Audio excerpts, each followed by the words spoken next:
नमस्कार। कवि हरिवंशराय बच्चन जी की मुझे एक पंक्ति याद आती है कि पूर्व चलने के बटोही राह की पहचान कर ले। राह यानी कि रास्ता, बटोही यानी कि राहगीर, रास्ते पर चलने वाला। वो ये कहना चाहते हैं कि रास्ते पर चलने से पहले आप रास्ते के बारे में सोच लें। मैं शायद उसी परिप्रेक्ष्य में आपसे बातचीत करना चाहता हूँ और एक ऐसा दृश्य आप सभी के बीच में रखना चाहता हूँ। जी हाँ, नमस्कार। अलवर 24 न्यूज में आप सभी का बहुत बहुत स्वागत है। इस वक्त मैं मौजूद हूँ उपखंड क्षेत्र मालाखेड़ा के ग्राम पंचायत भड़कोल के अहिरबास में, जहां बीते दिनों ये जो रास्ता बिल्कुल मेरे ठीक पीछे आप देख रहे हैं, जहां पानी का जबरदस्त भरा हुआ है और लोगों की, आम जनता का आवागमन का ये एक मुख्य रास्ता भी है। जहां अब पानी के भराव की वजह से, चूंकि अभी आपको मालूम भी है कि कुछ दिन पहले बूंदाबांदी भी हुई थी, उसकी वजह से भी यहां पर पानी भर चुका है। अब यहाँ के जो आम नागरिक हैं, यहाँ के वासिंदे हैं, यहाँ के नागरिक हैं, वो किस प्रकार से यहाँ आ जा सकें, उसके लिए उनको बहुत ज़्यादा दुविधाओं का सामना करना पड़ता है।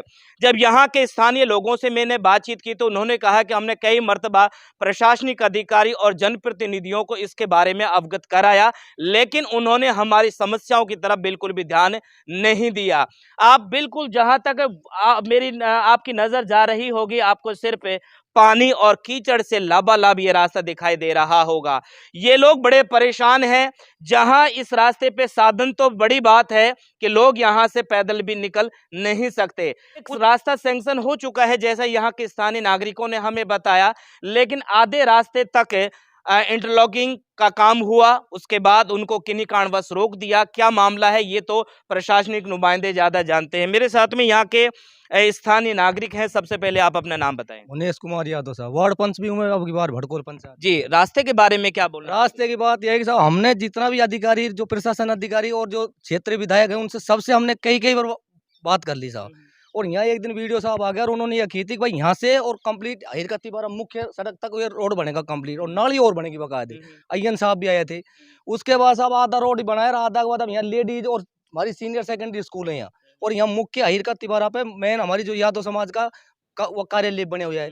यहाँ सांसद भी आते हैं, लेकिन यहाँ धरातल पे कोई काम नहीं होता है साहब। हमारे जो वो है शमशान घाट, वहाँ में 5 टीन की हमने बहुत निवेदन करे, उन्होंने तो 5 टीन आज तक तनी, और यह 8000 ईंट लगाई पूरी हम हमारो। वीडियो साहब से हम कई कई बार चली गया, पर वीडियो साहब भी भाई हम काई करा, ऊपर सो आदि इसी तरह ही। तो ये रोड का हमको तो मेन कारण साहब, ये रोड में दे लो गोटे गोटे पानी भरिए साहब। ये लेडीजन से बात कर ली, एक आदमी करो, ये बेचारी परेशान है साहब। मैं कैमरामैन से चाहूँगा कि मेरे साथ साथ चलते आएँ और इस रास्ते का हम लोग व्यक्तिगत रूप से भी मुआयना और इसको भी हम लोग देखना चाहेंगे। आप लोग मेरे साथ साथ चलते हैं। कैमरामैन से चाहूँगा कि बिल्कुल मेरे ठीक पीछे चलते आएँ। आप ये देख भी रहे हैं, यहाँ पर ये घर भी हैं, यहाँ घर का ये रास्ता भी है, यहाँ कुछ काम भी चल रहा है, लेकिन पानी की आप वो देख सकते हैं कि यहाँ पर जो थिकनेस है काफ़ी ज़बरदस्त तरीके से यहाँ पर पानी भरा हुआ है। लोग निकलने के लिए यहाँ एक अल्टरनेट भी किया हुआ है, यहाँ पर कुछ ईंटें बिछा करके लोग बड़ी मशक्क़तों से यहाँ से निकलते हैं। चूँकि आगे तक लोगों की रहवाइश भी है, लोग निवास करते हैं, लोग यहाँ पर रहते हैं और दूर तक। कैमरामैन से चाहूँगा कि मेरे साथ साथ चलते आएँ। आगे भी जो ये रास्ता है पानी के साथ साथ है, चूँकि जब रास्ते में पानी भर जाता है, कोई दोपहिया या चौपहिया वाहन जब यहाँ से निकलते हैं तो ये पानी कीचड़ में तब्दील हो जाता है। यहाँ पर आप देख भी रहे हैं, ख़ास तौर से यहाँ से ज़्यादा जो बड़ी बदतर स्थिति है वो आगे की जो रास्ता है, यहाँ की स्थिति बड़ी बदतर कही जा सकती है कि यहाँ अब लोगों का निकलना दूभर नहीं, नामुमकिन सा नज़र आ रहा है। कीचड़ से भरा हुआ ये रास्ता, पानी से लबालब ये रास्ता, अब लोग जब अपने घरों में आते हैं तो 10 बार सोचते हैं और कई बार इनको इस बात की भी शर्मिंदगी उठानी पड़ती है कि जब इनके कोई मिलने जुलने वाले या रिश्तेदार भी आते हैं तो वो उन लोगों के सामने भी इनको बड़ा हिचकिचाना पड़ता है कि आखिरकार उनको कौन सा जवाब दें। इस तरफ आप देख सकते हैं कि काफ़ी दूर तक है। जी, आप क्या बोलना चाहेंगे? नमस्ते जी, मेरा नाम राधेश्याम यादव, ग्राम अहिरकाबाद तिवारा। तो हमारा खास निवेदन यही रहेगा कि सरकार से भी सर हमारा रोड पे थोड़ा नज़र करके इसको बढ़िया सुधार किया जाए, क्योंकि 10-20 बार हमने सांसद से भी, अपने एमएलए साहब से भी और इनके बीडीओ साहब से, सबसे, सरपंच साहब से भी, हालांकि सरपंच साहब ने हमारे 5 वर्ष के अंदर तो कोई काम ही नहीं करा है ग्राम हरिकत तिवारा पे। सरपंच साहब सारा काम कराए उधर उसी भड़कोल में और महाराजपुरा में। तो सरपंच साहब से भी निवेदन करते हैं इसके माध्यम से कि इसको नज़रअंदाज करके इसको दोबारा से सही करें, क्योंकि हमें लेडीज हैं, साइकिल मोटरसाइकिल सब जाने में बड़ी परेशानी है।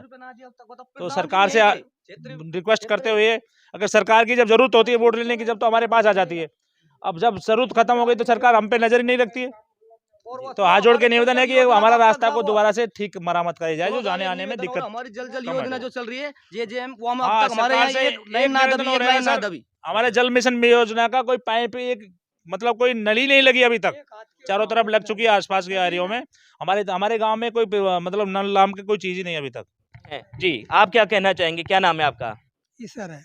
ईशर जी, क्या और क्या बोलना चाहेंगे आप? और हम तो अड्डा सु और तलाई तो उनको पानी लावा ना हम था, वही शिक्षा चाहिए हमारे को। तो मसू तलाई पे गावा, फिर यह पानी मोर कैसे निकला। यहाँ अभी कुछ समय पहले या कुछ साल पहले इस गांव में जो सेकेंडरी स्कूल हुआ करती थी, अब सीनियर सेकेंडरी में क्रमोन्नत हो गई है। लेकिन अब जब बच्चे यहाँ से उस स्कूल में पढ़ने के लिए जाते हैं तो कई बार वो गिर जाते हैं, या उनकी यूनिफॉर्म या उनके बस्ते इस पानी में भी कई बार गिर जाते हैं। मैं कैमरामैन से चाहूँगा कि थोड़ा सा इस तरफ भी चले आएँ, जिससे कि हम लोग रास्ते को और भी अच्छी तरीके से, बेहतर तरीके से यहाँ दिखा सकते हैं। ये इस तरफ तिबारा है, जो काफ़ी अरसे से एक महत्वपूर्ण जगह मानी जाती है यहाँ, जिसको अहिर तिबारे के नाम से जाना जाता है। ख़ास तौर से ये इस तरफ का जो रास्ता है, इस गांव में या इस जगह आने का एक मुख्य रास्ता माना जाता है। लेकिन अब धीरे धीरे अब ये रास्ते को लोग त्याग रहे हैं, छोड़ रहे हैं, जिसकी एक मजबूरी भी है कि जब रास्ता सही नहीं है तो लोग आए जाएं कैसे। तो दूसरा रास्ता भी, या ये कहें कि दूसरा विकल्प भी लोग अख्तियार कर रहे हैं। मैं प्रशासन से, जिम्मेदार व्यक्तियों से, जिम्मेदार जो हुक्मरान हैं, उन सभी से एक गुजारिश भी करना चाहूँगा कि इन नागरिकों की जो तकलीफ है, जो शिकायत है, जो परेशानी है, उसको मद्देनजर रखें और बहुत जल्द इस समस्या से निजात दिलवाने का काम करें। कैमरामैन अंकुश के साथ में मैं आपका साथी कवि सदाराम, अलवर 24 न्यूज़ के साथ में। शुक्रिया और धन्यवाद।